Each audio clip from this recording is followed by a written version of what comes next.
Tinawag siyang utak ng rebolusyon at dakilang lumpo. Si Apolinario Mabini ay isang paralitiko na hindi kayang lumakad. Ngunit sa kabila ng kanyang kondisyon, naging isa siya sa pinakamakapangyarihang tao sa kasaysayan ng Pilipinas. Siya ang pangunahing tagapayo ni Emilio Aguinaldo at isa sa mga utak sa likod ng unang republika ng Pilipinas.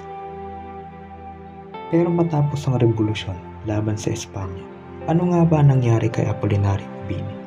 Bakit siya nakulong? Ba't siya ipinatapon ng mga Amerikano? At paano nagtapos ang buhay ng isa sa pinakamatalinong Pilipino sa kasaysayan?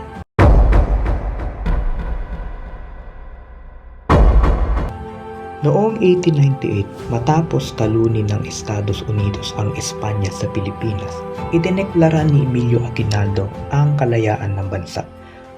Sa panahong ito, mabilis na sumikat si Apolinario Mabini bilang isa sa mga pinakamahalagang leader ng bagong gobyerno.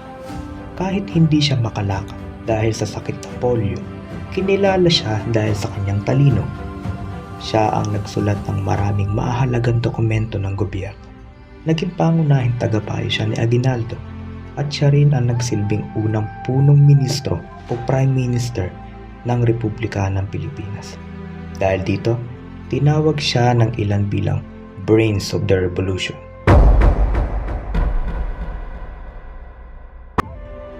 Habang ipinagdiriwang ng mga Pilipino ang kanilang kalayaan, may ibang plano ang Estados Unidos.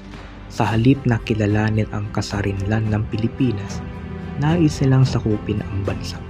Noong 1899, sumiklab ang Philippine-American War. Naniniwala si Apolinario na dapat ipaglaban ng Pilipinas ang tunay na kalayaan. Mariin niyang tinutulan ang pananakop ng Amerika. Dahil dito, naging isa siya sa mga pangunahing target ng mga Amerikano. Habang lumalala ang digmaan, napilitan ng pamahalaan ni Aguinaldo na umatras mula sa iba't ibang lugar. Kasama sa mahirap na paglalakbay na ito, si Mabini. Isipin mo yun. Isang taong hindi makalakad, dinadala sa kabundukan habang tumatakas mula sa mga sundalong Amerikano.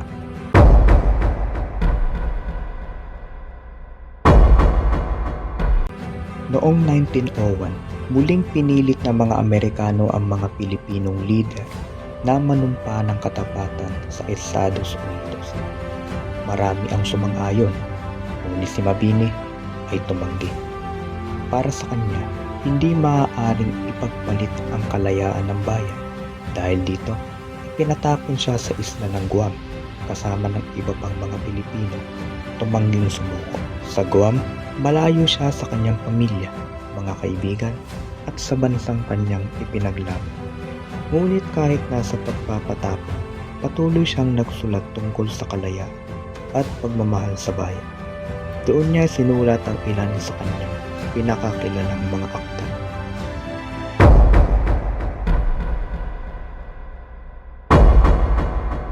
Pagkalipas ng halos 2 taon sa Guam, nagbago ang sitwasyon. Napagtanto ni Mabini na wala na halos natitirang organisadong paglalaban-laban sa Amerika. Noong 1903, nagpasya siyang manumpa ng katapatan sa Estados Unidos upang makabalik sa Pilipinas. Ngunit hindi ito nangangahulugang nagbago ang kanyang paniniwala.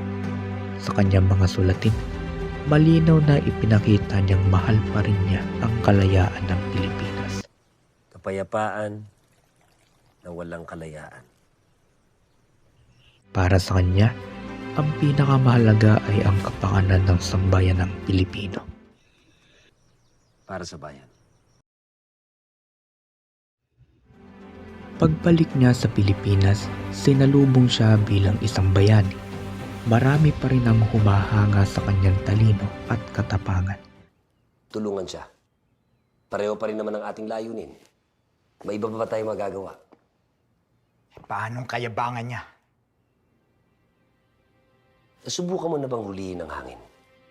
Ngunit hindi na nagtagal ang kanyang buhay. Noong 1903, kumalat sa bansa ang epidemya ng kolera. Libo-libong Pilipino ang namatay. Isa sa mga naging biktima nito ay si Apolinario Mabini. Noong Mayo 13, 1903, namatay siya sa edad na 38 lamang. Napakabata para sa isang taong napakalaki ng naiambag sa kasaysayan. Pag mo isiping inat sa pwera ang Hindi masama ang loob ko. Malayo na ako sa intriga. Ang mahalaga ay nakapagbibigay pa rin ako ng payo sa mga humihingi. At sa mga nakikinig.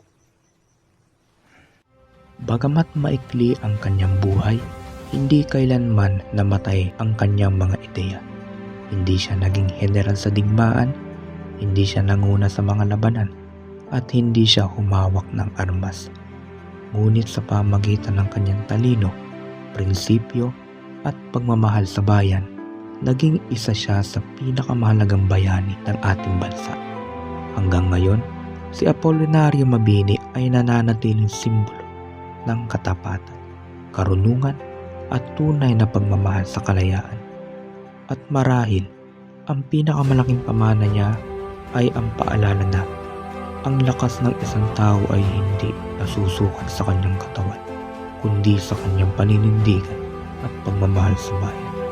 So, kung nagustuhan mo ang video na ito, kalimutang mag-like, subscribe at pindutin ang notification bell para sa mas marami pang kwentong ng kasaysayan tulad nito. Iniisip mo pa rin ba si Andres Bonifacio?